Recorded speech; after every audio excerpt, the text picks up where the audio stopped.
बिस्मिल्लाहिर्रहमानिर्रहीम। Umair Farooq, law associates, जंग।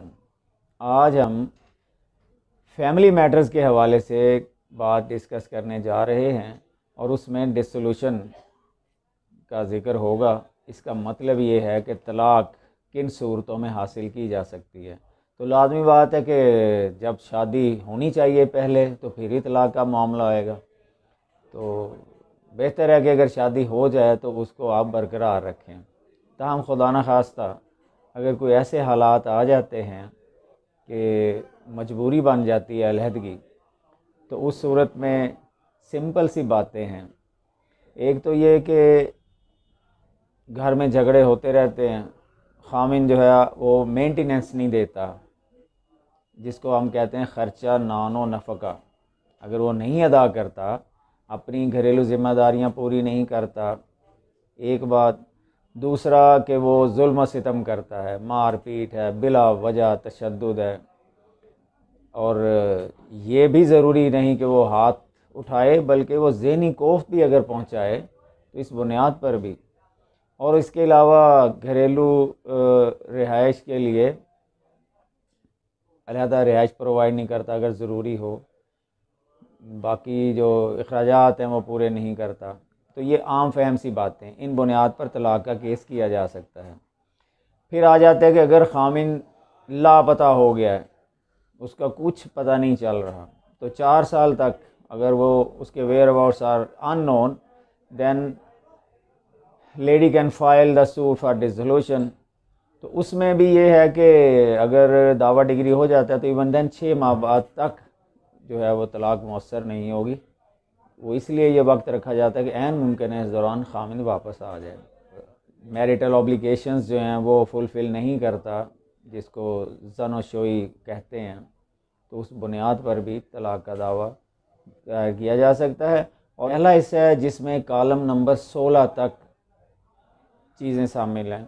तो कॉलम नंबर जो फर्स्ट साइड है उसमें 14, 15 और 16 ये हक महर के कॉलम हैं। तो कानूनन अगर ख़ातून जो है वो खुला क्लेम करती है, तो उसको जो हक महर है उसको हम अंग्रेज़ी में कहेंगे प्रॉम्प्ट और डेफर डावर। जो प्रॉम्प्ट होता है उसको उर्फ़ आम में हम कहते हैं कि हक महर मुअज्जल, यानी जो फौरी तौर पर अदा किया जा सके। तो उसका वो 25% वो रिटर्न करने की पाबंद होगी।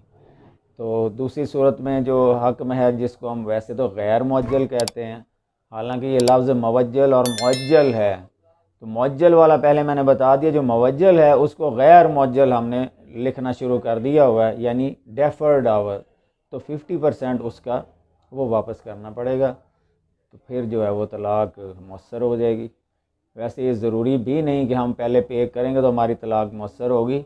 ये खामिन का राइट है, वो बाद में क्लेम करता रहेगा, तलाक़ हो जाएगी। तो ये सूरत हाल है जिसमें तलाक़ के दावाजात दायर हो जाते हैं और वो डिग्री होते हैं, इनमें कोई मसला नहीं है। अब इसमें एक सवाल जहन में ये उठता है कि दावा कैसे दायर किया जाएगा। तो दावा दायर करना भी इसमें कोई ज़्यादा मुश्किल नहीं है।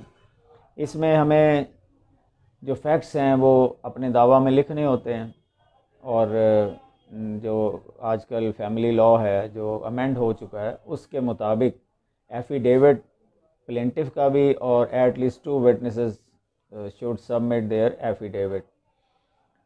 उसमें जाकर वो अदालत जो है वो फैमिली कोर्ट कहलाती है, उसमें केस दायर करना पड़ता है। और इसमें अब कोई ज़्यादा पेचीदा मामलात नहीं रहे। नए कानून में काफ़ी सहूलत है कि जो ही आप कोर्ट में दावा दायर करें और दूसरी साइड से डिफेंडेंट जो है वो हाज़िर हो जाए, तो पहला स्टेप आ जाता है रिकन्सिलिएशन का, उसको कहते हैं मसालहत। तो 90% तो उसी मसालहत के ही प्रोसीजर पर तलाक़ हो जाती है।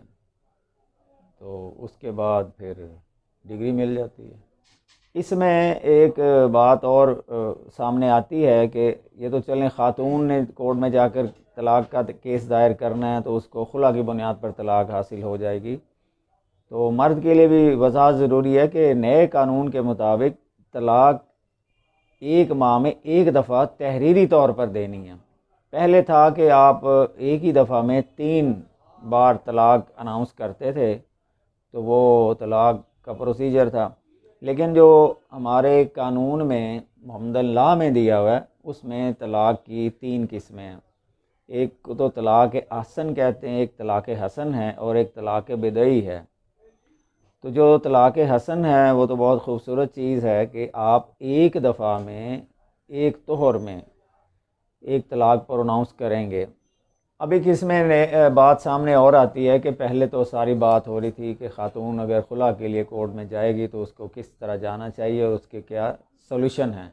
अगर मर्द तलाक़ देता है तो according to new law, family law, उसको वंस इन अ मंथ तलाक़ देनी होगी, वो भी इन राइटिंग।